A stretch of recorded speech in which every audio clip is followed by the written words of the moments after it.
2.5 weeks. That's all that stands between Phoenix Rising and the start of the regular season.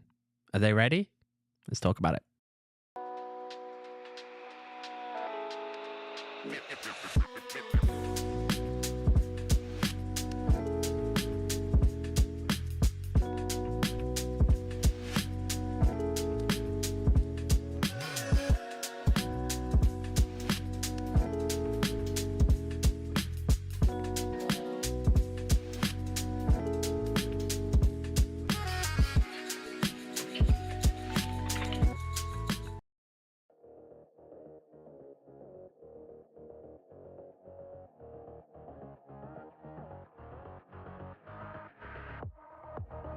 Well, we're back.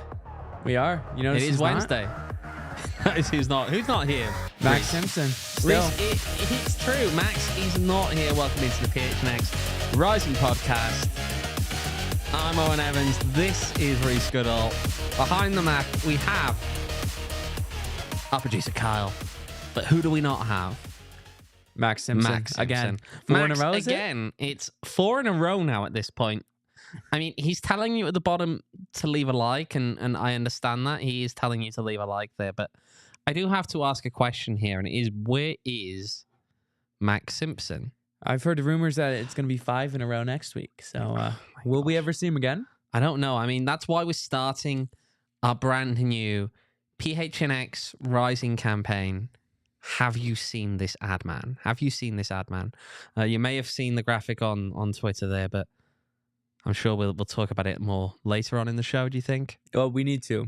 We need to raise awareness. We need to raise awareness. Where is Max Simpson? Max Simpson? We don't know. I don't know. You don't know? No. Kyle, do you know? No clue.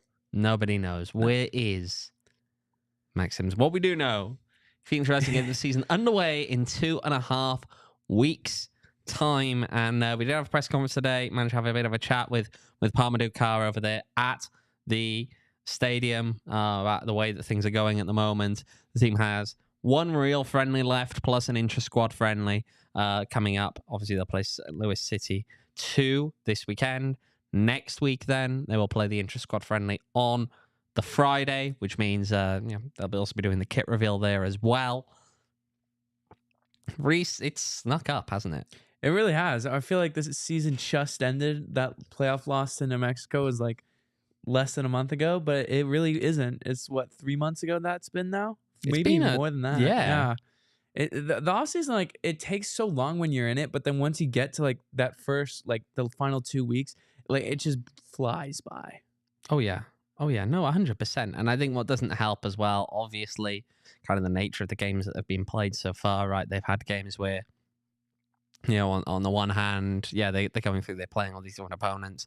On the other hand, you're not seeing them. No one's really seeing them. Yeah. Not a whole lot to talk to about what's been going on in those games, which again only makes it feel like you're that bit further away from being ready, really, to see them take the field. But we do have a chance to chat a little bit today with Pa, so we'll get into that shortly. Yeah, it's obviously last weekend they played Phoenix College, one of those games you kind of expect that they're going to probably play pretty well, and by the sound of things, they did. I mean, we saw, what was it, 4 or 5 goals posted online. It sounds like it was more than that, too. I mean, it's what you expect against a team like that. No offense to Phoenix College, but that's more of just building confidence and just continuing fitness, not just really of getting a good match from the other side. I'll tell you what, since you're bringing up fitness, let's have a quick little listen, actually, to what Pa-Modou Kah had to say earlier today on kind of where the group's fitness is going at the moment. Well, I can't run with them, so that means that they're in a good position. No, but they've been doing a great work. I'm very happy with where they are. As a staff, we see them progressing, and that's what you want: progress towards the first game of the season. And they're well over in time, so we're very happy. Progressing, as expected, on track, or maybe a little ahead or behind of schedule in you guys' mind? No, I think we are where we need to be, which is the most important thing. Obviously, you never know, but we can see them, and Devin, our performance coach, is very happy with the numbers and what the guys are getting in, and we can see it in the guys, so we're very happy. I mean, that's the big challenge really at this point in the season, right? You're getting some of these guys up from zero pretty much. Well, not quite zero. Obviously, you'd expect them to work out a bit over the off season, but you're getting them up from rusty, very, very rusty, up to being able to do presumably a full 90. Quite a few of them are going to have to do come that first week. And it's also that kind of awkward challenge where you're just trying to get them to full fitness, but just prevent an injury by any means possible. Because the last thing you want is that late preseason or early regular season injury that just puts yourself on the wrong foot. But again, we saw that last year, didn't we? We saw those injuries coming in. You saw things like Alejandro Fuenmayor, one of the obvious examples to pull out of there. John Stenberg wasn't fit to start. I mean, he wasn't fit for a lot of the season, but at the beginning as well, he missed a bit of time early doors, had the preseason injury, and there were some other preseason injuries in there as well. It is a risk. It's not necessarily a risk they're even going to avoid this year, to be honest. But it's. I mean, I will say you see some of the progress there when we do go out to training and you get to see bits, and it definitely feels as though today when we got out there, they were doing a kind of like a small field game, set goals up on the edge of the penalty areas, and were doing an exercise whereby they had the two different teams out there at that point. So they're clearly getting closer and closer towards being ready to go. And by the sound of things as well, you had a good 60 minutes for most of the group against Phoenix College as well. Yeah, and was the Phoenix College a 90-minute match? Like, do we know about that? No, it was 260s. 260s? I believe. Okay, yeah. We'll hear more on that in a second. But yeah, it was... I believe it was 260s. Phoenix Rising put up quite a few goals in that game. They did concede as well, from my understanding on that one. But yeah, it's let's have a listen actually now to what Pa had to say about that game against Phoenix College. I focus on us because it's important, as I told the boys, that we train for ourselves, because we're going into games that is going to be more important. So it's never to drop the level, but to maintain the level high. And I think they gave a great outing, both teams that play 60 minutes. So we're very happy with them getting minutes, but also we saw a lot of great things that we were very happy with how the goals came in first half. Very happy for them, but also second half, not giving up a goal, but keeping clean sheet and scoring 2 more. So we're very happy. Right, so they, kind of talking about it and the focus there being on themselves and making sure that their own level stays high, regardless of the opponent they faced. Obviously, prior to that game against Phoenix College, Rising have been playing against some MLS teams. That's a difficult proposition. You're not realistically going to go into those and come away with positive results in those ones. It's definitely a lot more about, testing yourself, really pushing yourself against a better opposition, working on the fitness as well, and just trying to work on the little things a lot more so than being able to go out and just steamroller someone in the way that they have against Phoenix College. I will say, though, by the sound of things, they took care of Phoenix College pretty comfortably this year. Last year, I know they definitely had a few more problems with Phoenix College last year from what we've heard.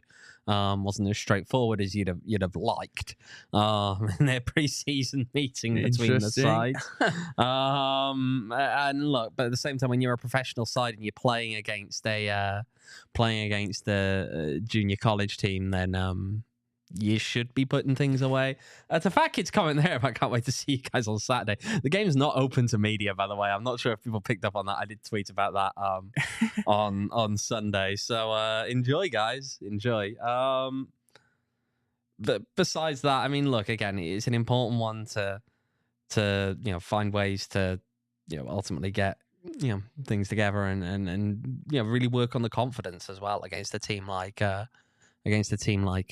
Phoenix College. I mean, there's a lot of little things like that obviously they're still working on right now. You want to get the confidence up. You want to find ways to maybe get that midfield, kind of push them up to a higher intensity, get more aggressive in the attack. And by the sound of things, that's kind of what they saw in that game. Some really good quality football in terms of attacking play and finishing off chances, which, again, it's what you want to see, really, isn't it? Yeah, I mean, you just have to use that match as a runway, really, to have a good start to, or a good finish to the preseason, but mainly a good start to the regular season. And what we said is it's not really it's not the level of opposition. You're not really getting anything out of them. It's just it's just 90, or I guess in this case 120 minutes, but it's just a match that's played. Just continuing building chemistry, continuing building the ideas. That's really just what this team needs to do, and hopefully we have a much more entertaining season than last year at some points. Yeah. I mean, you have to hope so, don't you? I mean, that's the thing when you hear about the implications here for wanting to play a more attacking style of football. I think it's an interesting one, right? We can kind of talk about the style a little bit here, and I think, especially the way they're going to line up more of the 4-3-3, right? I mean, I hesitate to make this comment because it's going to sound like a negative one when you say it off the bat, but it feels like it's going to look a little bit more Rick Shantz than Juan Guerra, right? It's not going to be as methodical and at times, you got to be honest, ponderous, especially in the worst days of that kind of 2 years that you had here. It was definitely ponderous, and it wasn't very cutthroat in any way, shape, or form. I think it's a more educated style than we'd have seen under Rick, but that doesn't mean that it's not, say, closer to that than what you'd have seen under the Juan Guerra and subsequent coaches. Well, I mean, I feel like it was so many years where it was just the 4-3-3 under Rick, and then it was like a couple of matches at the very end of the season where he'd switch it up. But I'm just intrigued to see like how attacking minded it is, because like as we've said, what we saw with Rick was you'd see like both fullbacks push up at separate times, and then there wasn't really a true 8. It was much more like kind of 2 10s, just because of how, that's not true, but it was just so attacking minded, and they had the talent to do so. And I'm intrigued with how this lineup's built, or how this squad's built, is how can they play that? It's not going to be that similar, but how can they play attacking football? I'm intrigued to see what that opening day roster looks like, with mainly in the midfield, because there's so many questions there. I think they have their guys, but it's just who is the starting 3 in that middle 3? That is the question, really, because there were quite a few different ways you could go with it, and it also probably depends on what you do sometimes in those wide areas as well at the back, right, coming out of the back. Because if you're going to go for someone more aggressive, you're going to need more defensive-minded midfielders in there. It's kind of the nature of it, right? If you don't, you're going to leave yourself exposed. If you're going to go down the Harvey Neville kind of approach here, and you're going to expect that he's going to be up there peeing crosses in, which is kind of what he was doing in Sacramento, but he was doing that with a 3 centre backs or back three kind of approach, back 3, back 5. It's very, very different. It's not something that you can easily do in a back 4 unless you're going to have a more negative midfield relative to that. Someone who can drop in and defend more or be ready to defend in transition while you're going up on the attack.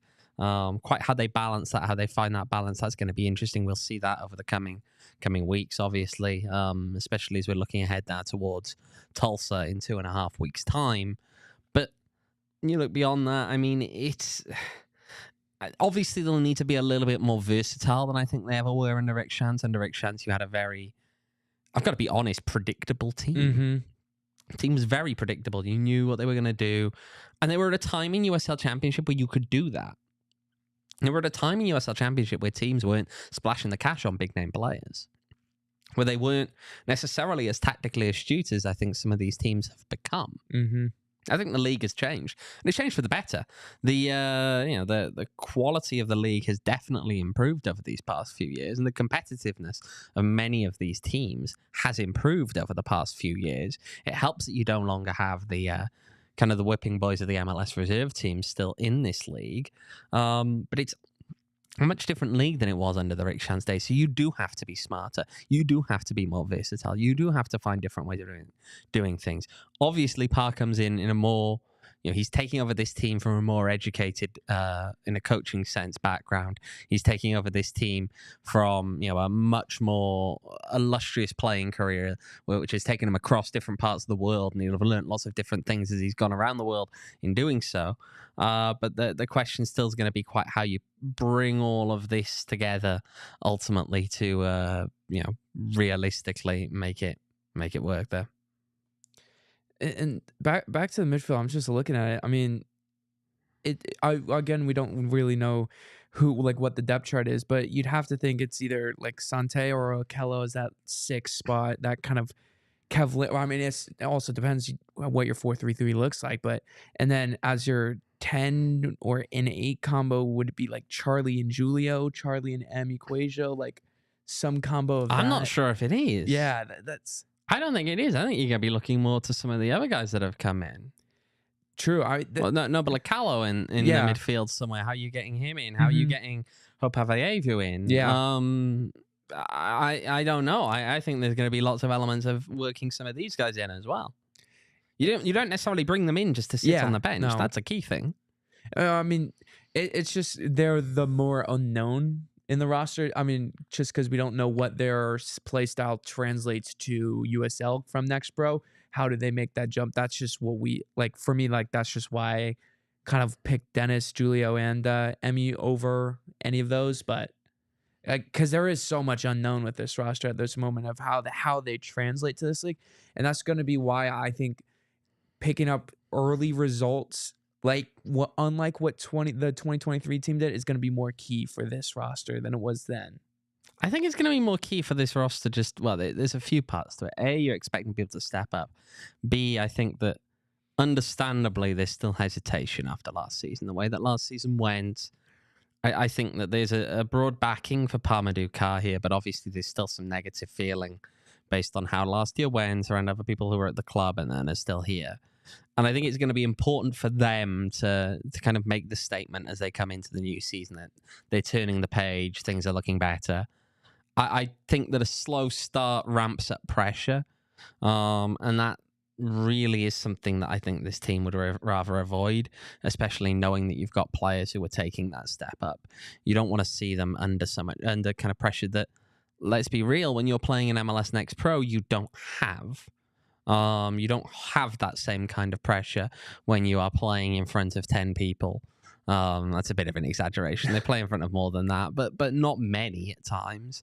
These aren't groups which, realistically you're looking at needing a lot of, a lot of fans you got to keep happy, because the reality is you're playing for a reserve team. It's going to be a different challenge for them to make sure that they're keeping things up and keeping things, with that added pressure, that they're able to really push on and still do a good job there and manage that pressure. Especially, again, many of these guys are young. I mean, before I talk about like that young, I just want to say don't disrespect MLS Next Pro too much. We don't want the camera going out again. Oh yeah. Well, we got a couple of spares here, so hopefully it doesn't go out like it did last time. Shout out to everyone in the chat talking about things, having a fun time. Thank you guys for coming in. James, I do hope Remy can get going this season because he can definitely score. I'd agree, and the signs seem to be positive at the moment from Remy. Chatting earlier with people about this, and he just feels like, you're kind of seeing Remy smiling. You're seeing just a really positive vibe. Hoping to have some stuff on Remy next week that we'll be able to share out over on the website, and really kind of kick on with some of that. I think that, it'll be interesting to see what he does, especially in kind of competition with Ihsan Sacko. Pa giving a laugh today when asked about, would you really, is there a reality where they both play together out there? And he kind of had a little laugh about it, and so you can't give away all the secrets, but versatility is a key one, right? And he knows that there's some of these guys that can play in multiple positions, and that includes those two. So it's going to be interesting, I think, to see if they can pull all of that together. Seeing a lot of support for Pa in the chat as always. I think people are in relatively good spirits about the new gaffer that's come in. We'll be talking a little bit more about some of the other moves that we've seen recently and kind of where it leaves things and some other parts of Pa's philosophy going in to the new season. We'll be talking about that very shortly. But first, while Pa-Modou Kah may be at the wheel for Phoenix Rising, you can let the Waymo driver take the wheel when you are going out to a Phoenix Rising game, which is of course inside their service area, go call a Waymo. They come along in those nice modern Jags, and we've been talking about Rees. One of his favorite parts of going in the Waymo is the fact that he can sit in there and sing very loudly, and no one's there to judge him. We were talking about this earlier. We obviously know that Rees loves to sing his karaoke songs in there. When Max Simpson, who is missing, and if you know where Max is, please let us know. If Max Simpson is catching a Waymo, what is he singing in that car? This is the real question. And he's screaming at the top of his lungs. I know Max. I know him very well. I think he's going to sing Sweet Caroline, but like 6-7 times. He'd be the guy who just repeats it over and over again. Yep. You agree there, Kyle? Yeah, I agree. All right. Well, if you want to have fun like Max, make sure you go download the Waymo One app and ride today. And, we got some road games coming up for Phoenix Rising early doors. One of them El Paso, which is drivable. Nice, easy, drivable. And if you're going to drive it, make sure you've signed up to Circle K's Inner Circle program before you do. Why?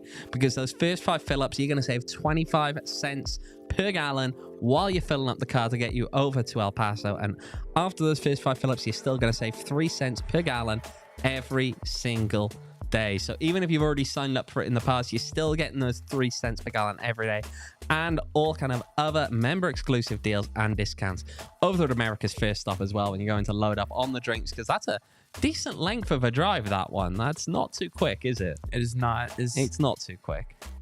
It is not one I will be partaking in. He will not be partaking in, but if you are, make sure to join the Inner Circle. It is free. You go download the Circle K app today, and remember that terms and conditions apply at participating locations, and visit circlek.com for details. Right then, Rees, we've got to talk a little bit more about a new signing last week. New signing? Fun. Tell me, who have we got? Alex Arenada from last played in the U.S. with North Texas SC. You can make the joke, another North Texas SC signing from that 2022 team to Rising. But he is some backline depth, which this team we spoke about has needed. From what we can kind of gather in 2022, he played much more of a center back role. And then 2023, it was bit of split time between center back and right back, so that that offers depth behind presumably Mo Traore and Pape Boye at center back, and also puts some more depth at the fullback position, which are both spots that we've identified that Rising kind of needed to pick up someone just to fill in, be a backup, and this one does that. This signing does that. All right, let's have a listen to what Pa had to say on him today. I mean, he's going to add a lot because, like I said, I had him, and I think he's a good player. I think he's a player who's in a developmental stage, and I think he will be able to push the other 3 centre backs that we have in Pape, Mo, and Casey that we brought in. So for me, and Braxton as well, the one from the academy, we can see he's getting a lot of minutes. So for us as a team, we're very happy with the players that we brought in, where their mentality is, and what they bring to the team. So we're very happy to have them all. Coming off that leg break a year ago, do you think he's kind of ready to go at full pelt at the start of the year, or is it going to take him maybe a little bit? He's ready. You can see that he's gelling in very good with the players. Obviously he know 2-3 players from before, but also with the rest of the group. And the most things that I'm impressed with him is he's taking the academy players under his wings, which is a great thing to see that I didn't see when I had him in North Texas. So I'm very happy with that leadership quality that he's showing, but as well as him as a player, he's showing a lot of growth, which I'm very happy with. All right, so as was mentioned there in the secondary question, of course, Alex broke his leg a year ago. That's why he hasn't really played in the last year. He did get a bit of time, though, when he's working with Crack FC, which I believe has got a family link for him. And they have kind of a program where they send players over to Spain. So he was playing for a few games last season in the Spanish 6th tier, which he was over there playing in a reserve team in the 6th tier in Spain. But still, that's important, right? It gets you some minutes under the legs, which is pretty critical part, really, of recovering from a pretty bad injury. So, yeah, I mean, obviously, it's another North Texas player. Didn't necessarily get the kind of minutes that you'd have wanted over the last year. Not necessarily, I think, stepped up and shown perhaps his full potential. but maybe you see it this year. I mean, regardless, it's a position that they needed depth in. I mean, they must have seen something from him recently because they said in the press release that he was brought in on trial initially before they made it permanently or permanent signing. I'm just intrigued to see how much playing time he does get. Because I mean, you got to think that Pape and Mo are just locks at that center back spot. So is he fighting for a right back spot, or is it just strictly a backup role for him? It's a question, and of course, there's nothing to say that Phoenix Rising are necessarily done recruiting at this point. Yeah. We'll see. Obviously, they're trying to kind of strengthen that defense overall. It's going to be an interesting one, right? Because I think this is really the question going into this season. Obviously, I don't know. See, as I say that, it almost feels as though, no, we could have questions about almost every part of it. There are bits of the attack that you look at and say, okay, Damian Rivera, he's one of the new acquisitions up there. What does he do? Does he play as more of a 10? Does he play out wide? What do we see from him? He's currently, by the way, away with Guatemala at a training camp. He's expected to be back with the team tomorrow. So he's not far away. He'll be back here in Phoenix very, very shortly. As you look at others, though, yes, you have your Jearl Margaritha. Yes, you have Remy Cabral, who you're hoping can stay fit, stay focused this season, can show some of the goal-scoring form that he showed at times last year and turn that into a season-round effort. You've got Ihsan Sacko you're hoping to step up.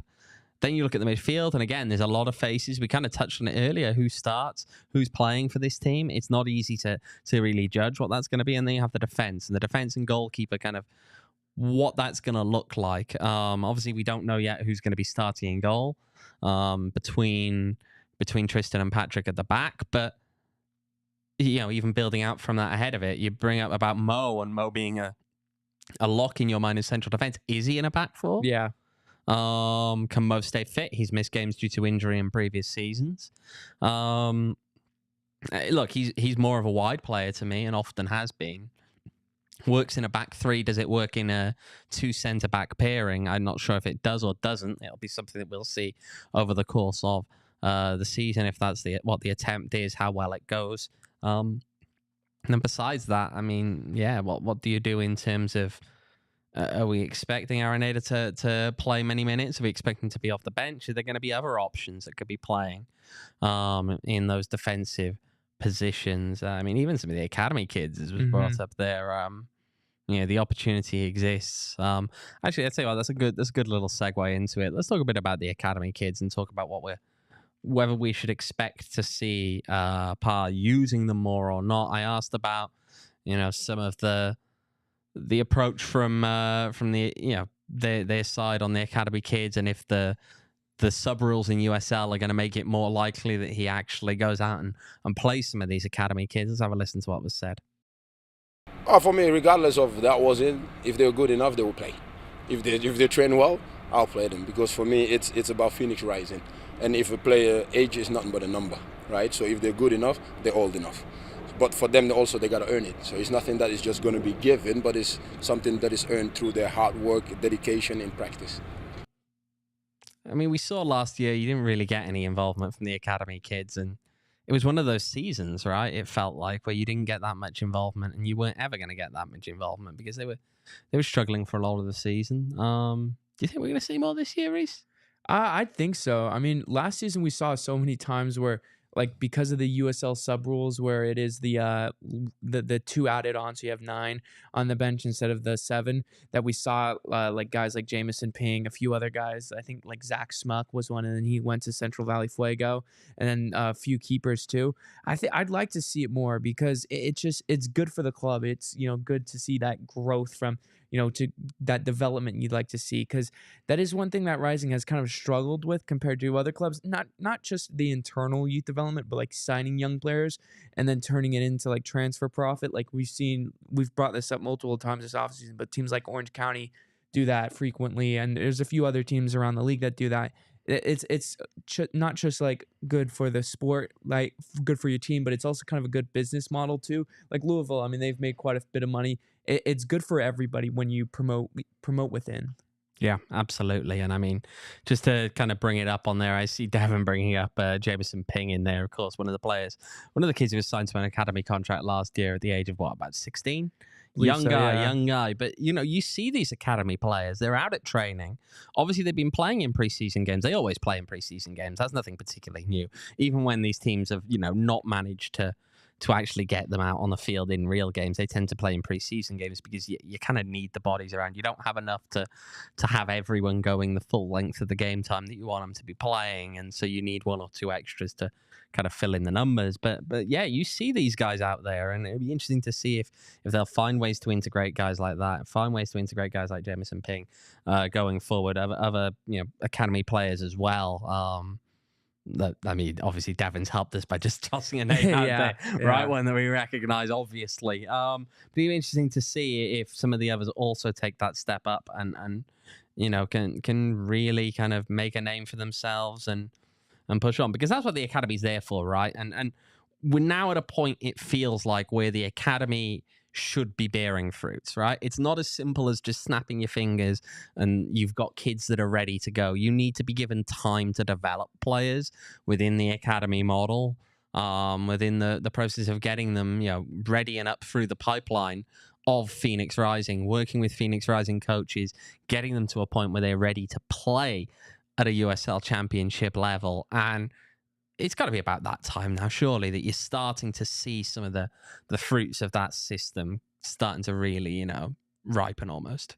Yeah, because it's just been, I'm trying to think back of like all the players that Rising Academy players have made appearances over years, beside that New Mexico. Well, the New Mexico game is what it is, right? That was the Yeah. one that, what, Niall Dunn? Niall That was Dunn. the obvious. Yeah, that because he signed a but even professional he only appeared once. Yeah. And one or two came off the bench in Charleston. Yes, that's exactly what I was thinking about. I can't remember their names, but I remember that.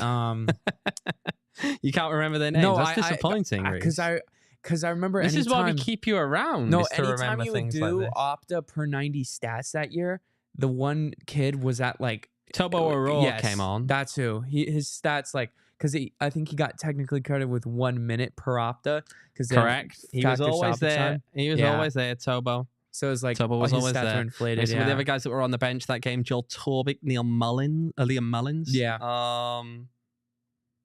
Good kids. Some of these kids, but yeah, just haven't really gotten the opportunities to step up and show what they're capable of doing. That's kind of just also an element of just the nature of this club, right? It's a club that has expectations. It's not always got the time to develop players who aren't quite there and give them a whole lot of minutes that aren't there. And there's not really an intermediate step to put them to, right? Because when they're that young, you can't really go, we're going to send them out on loan. And then if you don't send them out on loan at that age, they're going to college anyway. So it's kind of the awkwardness at times of the academy system here, especially with, I think, the involvement of college as well, kind of forcing them to make this decision at the age of 18, which is right where maybe they'd be ready to start stepping up or go out on loan and be trusted to go out and do that on their own. But look, it still would be nice, I think, to see some more elements of that. Did anyone feature last year off the academy? Because I remember Isaiah Kakush, but he wasn't technically a Rising Academy, or he was, but he also left like 2 weeks into the season. He I think didn't only play played though. friendlies. That's the thing, did he? He didn't. These guys played friendlies, but they didn't play first team games. I don't believe any did. To be perfectly honest with you. That's a really good question, though, Rees. Why don't you go and get me an answer for that one? Let's see if the Opta login changed.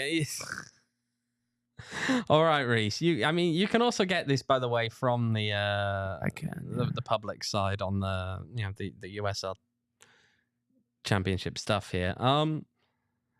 You obviously you want to see, I think, more involvement from the academy kids, but it's just difficult at a club like this. It's not a club that's really built to bring guys through. And to the answer, no, by the way, Rees. I can give you that one quicker, I think, than you did. I just found it, No academy players played last year for Phoenix Rising in a rough year. So, not ideal. Maybe they change it. And you're bringing in a coach who, having had work at next pro level, is probably best suited to work on bringing young guys through and giving them an opportunity. I didn't think about it like that. Yeah, I mean, because that is a level where it's not. I mean, it is about winning games to an extent, but it is much more about developing the guys, developing the team. You're working more closely with the first team than you are independent. So I mean, I'm intrigued to see what kind of experience, not like coaching experience, but like developing experience, if that makes sense, that Pa got from that to see like how he can develop some of these younger guys. And not just like the academy, but also some of the younger guys in the roster as well. Yeah. Exactly. So the comment there, Liam Mullins did make a 90th minute sub appearance during the season. One other name here. I'm intrigued. If we ignore it, what's the other name? One other. Braxton Montgomery. No. I have no idea. Jamison Ping. No, you're just throwing out. Jamison Ping signed a contract last year. He wouldn't have played yet. I'm thinking of who's made an appearance. I'm just like thinking of the guys I'm thinking of the guys who I always saw on that roster, like Zach Smuck. And I mean, there Skylar are obviously Odell. more to an extent, because if you went back to back in the Rick years a little bit, there was Jacob Harris, did he play? Jacob Harris Yeah. did, yeah. Cactus Shadows legend. There we go. Jacob Harris is one. Any more that you can come out with? Come on. What was the really young kid. Yes. Here we go. went to He's GCU. thinking. Like He's thinking now. Ansu something, Kana, something like that. I can't remember. I know it's like it's like You're pretty much there, yeah. It's Ansu Kana, yeah. Yeah. Which interesting one, eh? Is he still playing? I haven't thought about that name in a long time. Yeah, they're not necessarily names that you think of a lot, but I mean, that kind of, again, it goes back. Look, some teams have got a good track record of bringing young players through. Louisville, I mean, yeah, they kind of struck gold right on the winders. Yeah. But those kind of things tell you something. I mean, you look at Orange County; they made a whole real business model around the idea that what they're going to do is they're going to sign these young kids, and they're going to tell them, well, if you come sign for us, you'll play, and then we'll move you on. But you'll be playing professional football, which means that when the bigger clubs come looking for you, you're going to be better prepared and better on their radar. Even the fact that, wow, you're already playing professional. You're not playing age-level football anymore. You're playing fully professional against grown men.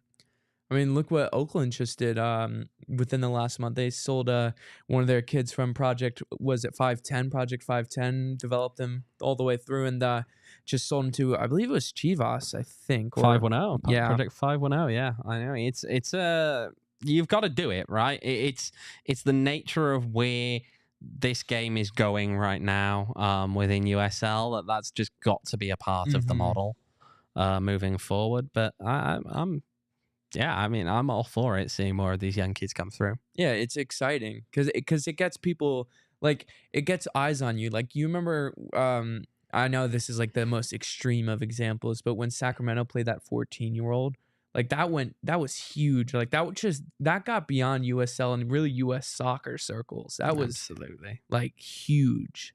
It was also a bit daft. I'm not sure. I agree. I don't know. I don't know, but I don't think you should be playing a kid that young. No. I mean, I would agree with you. I don't think it's quite necessarily ready for that one or not. Right. Well, when we come back, there's more to talk about USL, some kind of like any other business kind of approach. But there's a lot of moves going on elsewhere in USL, all kind of fun stuff like that.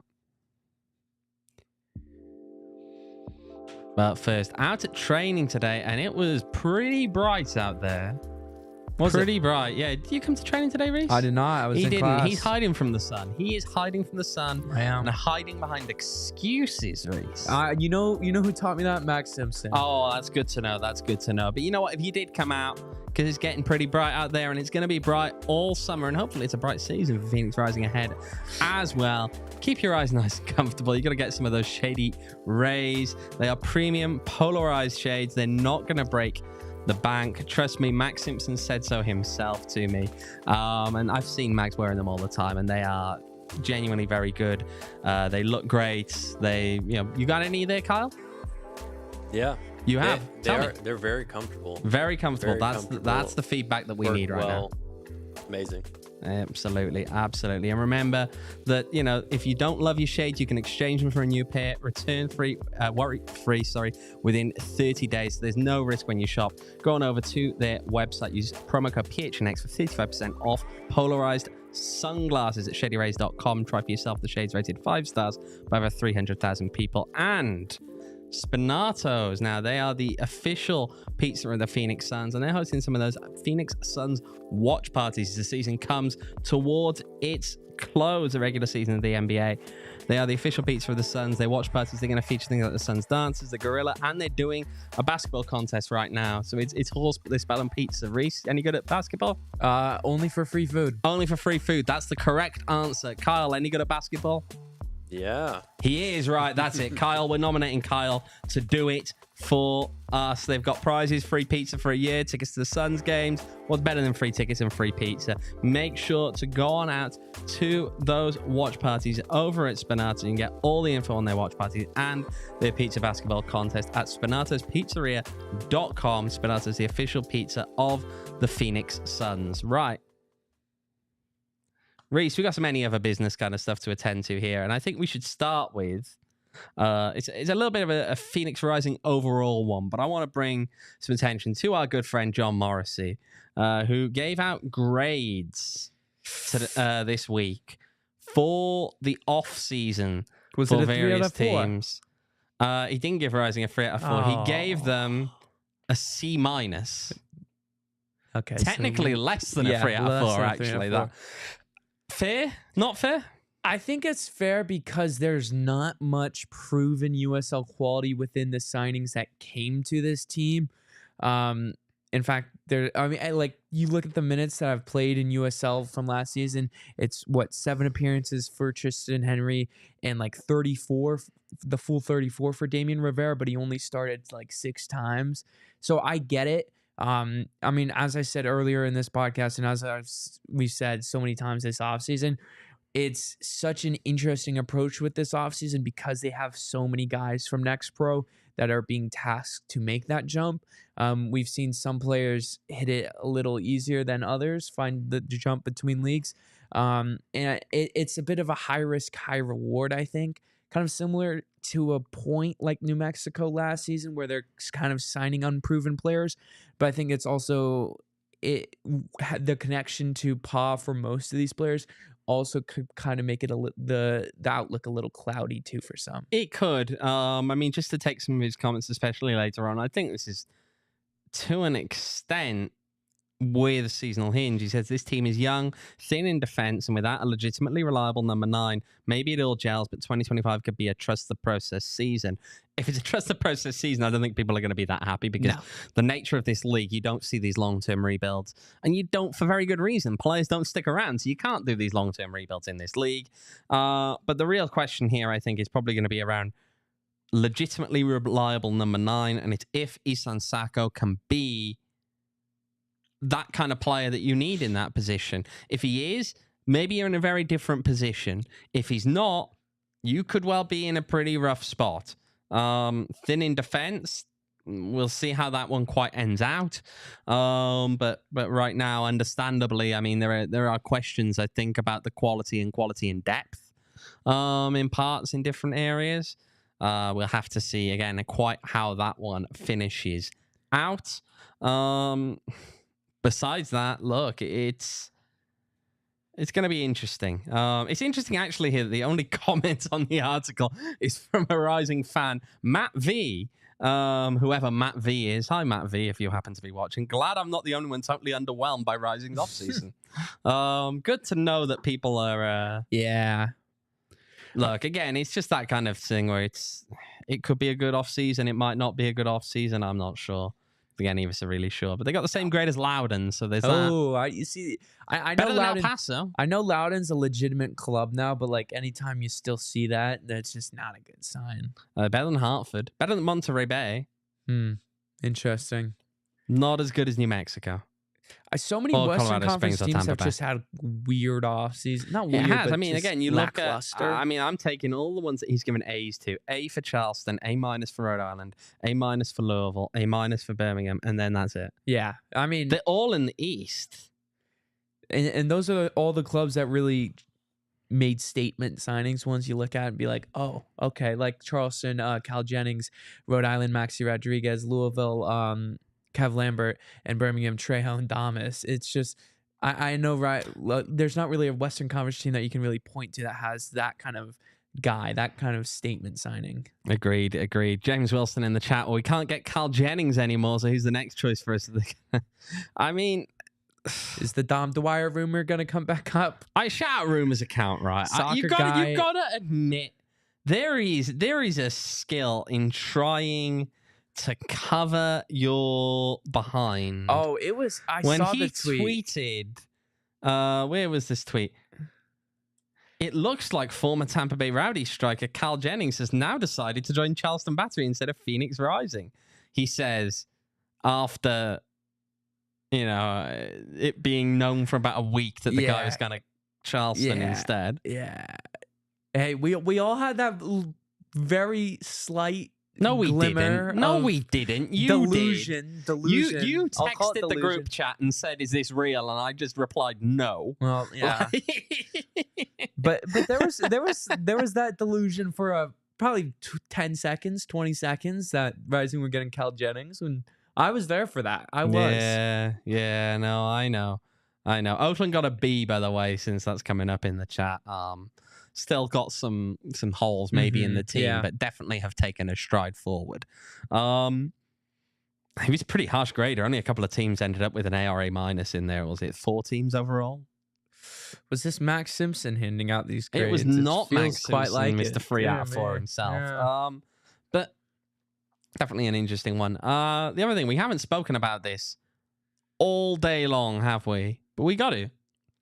USL Division 1? Oh my gosh, I totally forgot about that. Yeah. You forgot about that. Reese, tell me, what do you think? What is your thoughts right now? I tweeted out like the second it got announced that I don't want this to end up in the long list of USL announcements that end up leading to nothing. He's stealing my comments already right now. But it's the only thing I could think of. The thing about USL, you believe it when you see it. Yeah. And it's they tend to be very aggressively ambitious. Yeah.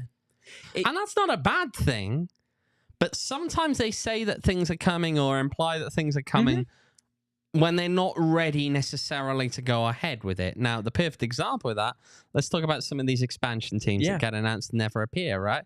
Where's that one from the outskirts of Atlanta? Where's Chicago? Where's USL Chicago? Queensboro. USL New Orleans. Yeah. Is Milwaukee still a thing? I think they are. I think they're slowly getting there. Jacksonville. Yeah.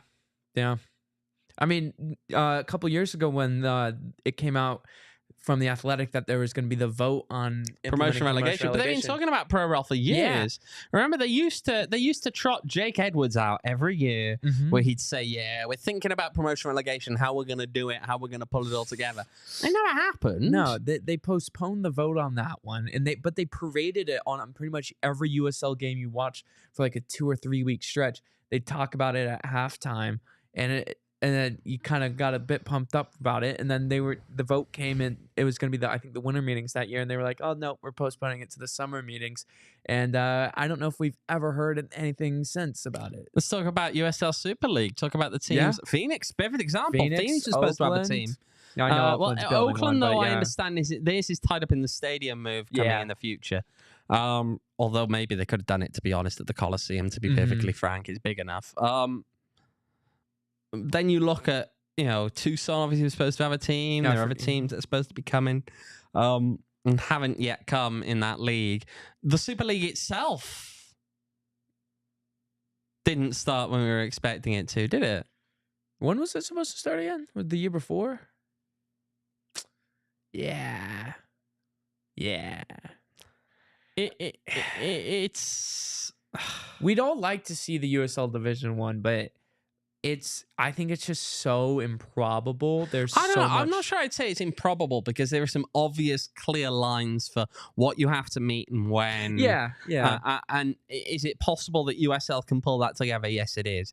I think the bigger question is, I think it's twofold to me. Number one is, can they sustain it? Yeah. And number two, and this is partly actually going to impact if they can sustain it, does Division 1 on paper mean anything?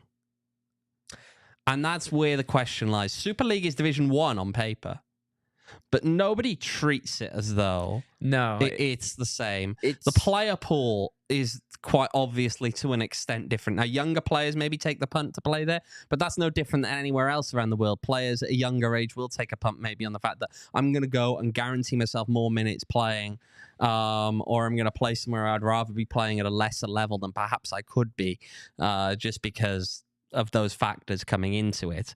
It doesn't mean that they're ready to kind of go ahead with it and really, treat it as though it's the top level. I don't think that that's been the case with Super League so far at all.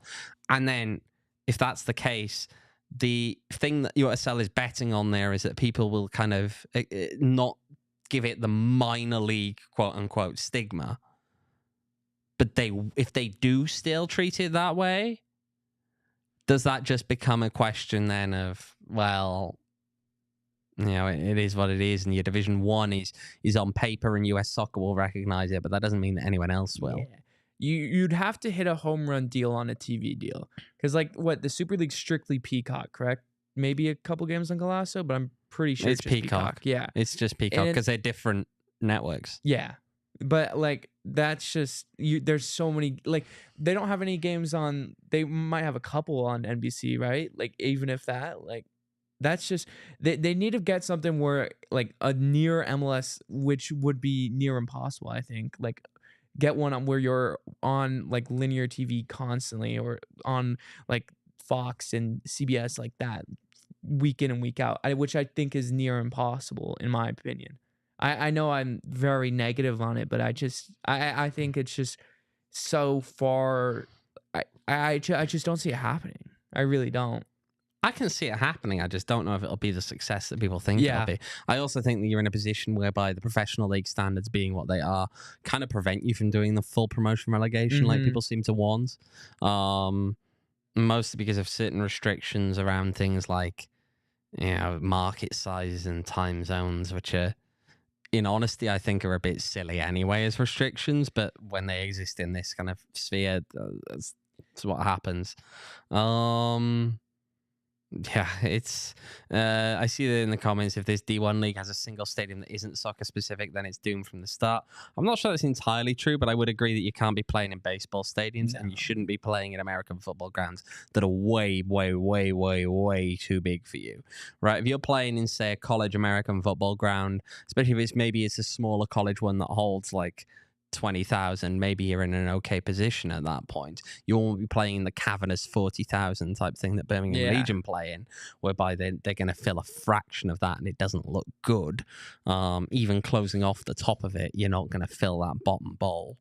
I think it's possible to do it without them being in soccer-specific stadiums, although recognizing the fact that long-term these teams are going to need soccer-specific stadiums, not because that's what's necessarily needed for the product, although it is needed to get them away from baseball grounds. You don't want baseball grounds. No, but because that's such a huge part of the revenue generating model now for teams.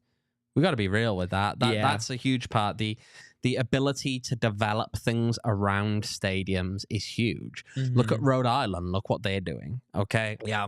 There is huge potential in having that kind of control over areas of land. I mean, there's a reason that USL have been tinkering around with the idea that real estate's an important part of this. Why they renamed one of their top executives as a result of that one. Why? I mean, they're owned by a real estate company. I mean, obviously that's going to be a part of it. Shout out New Rock.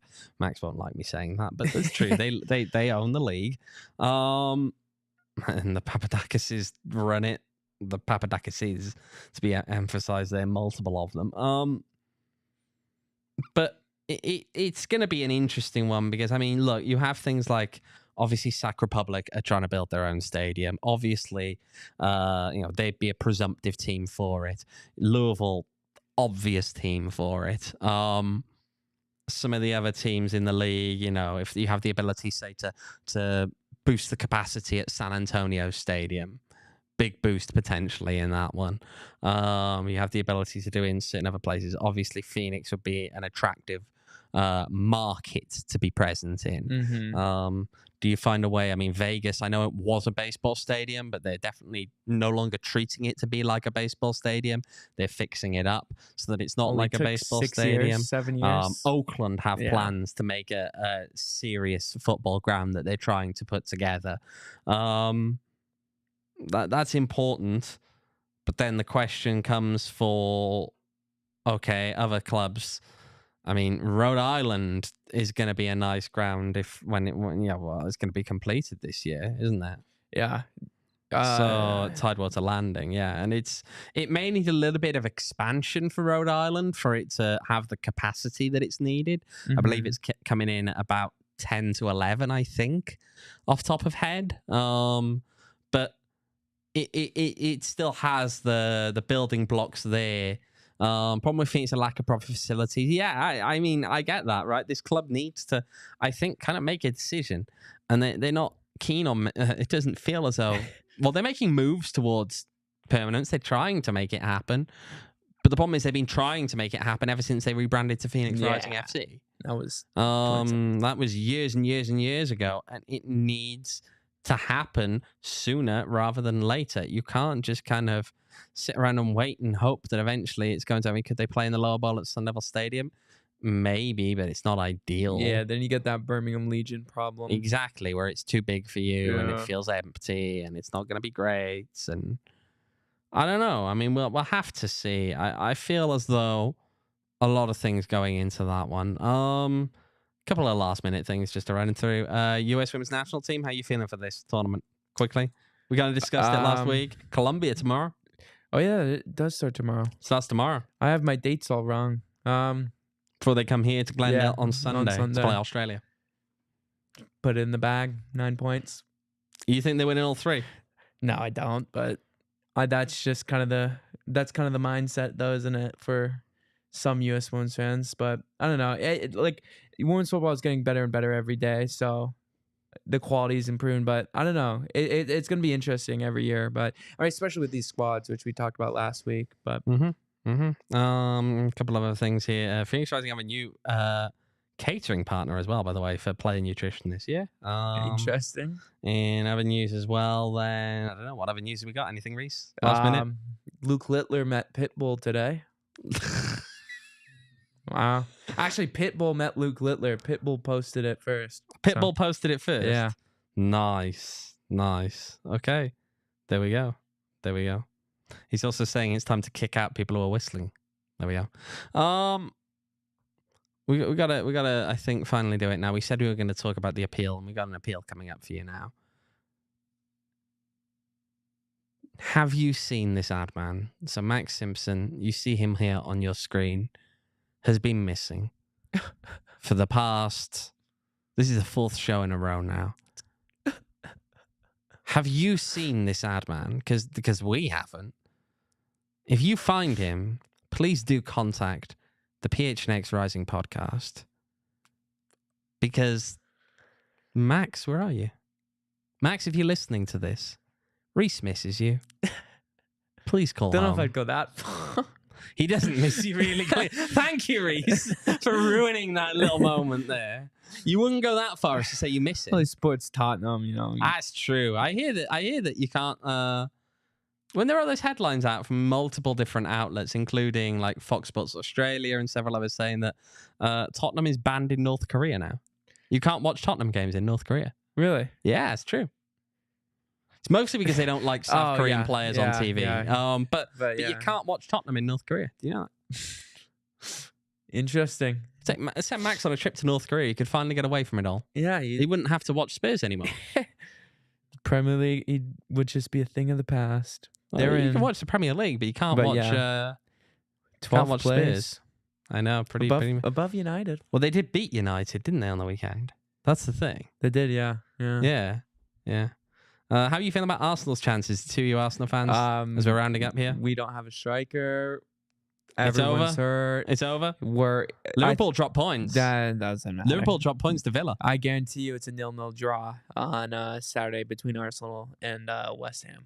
All right, there we go. There you have it. Right, it is misery corner here for Rees, who is convinced that Arsenal will do nothing, and is unconvinced that Rising will do anything good or negative. He doesn't really know what to say. I'm also convinced that Max will never show up again. And Max may never come back again. Well, we will see you here next week on Wednesday, 6 o'clock at the usual time, usual place. You can follow me on Twitter at OJEvans18. Follow Rees at Rees11_. You can follow our producer Carl at KCoop Sports. You can follow Max, but to be honest, I don't know if he'll ever tweet again. We don't know where he is. I mean, if find you follow Max him, find him. Yeah. If you find him, please tweet at us. If you find Max Simpson in the wild, tweet at us. Let us know where exactly he is. And you can follow the pod, of course, as well at PHNX__rising because double the underscore. It feels like double the shows Max misses at this point. It's just keeps going upwards. We're going to get the vibes up here, Rees. Sorry, come on, the season's 2 weeks away. Double the goals Rising score on Saturday. All right, there we go. All right, yeah, wow. There we go. Joy. He sounds so convinced, doesn't he? All right, lads, we will see you again next week. Good night. We all silly like the mayor.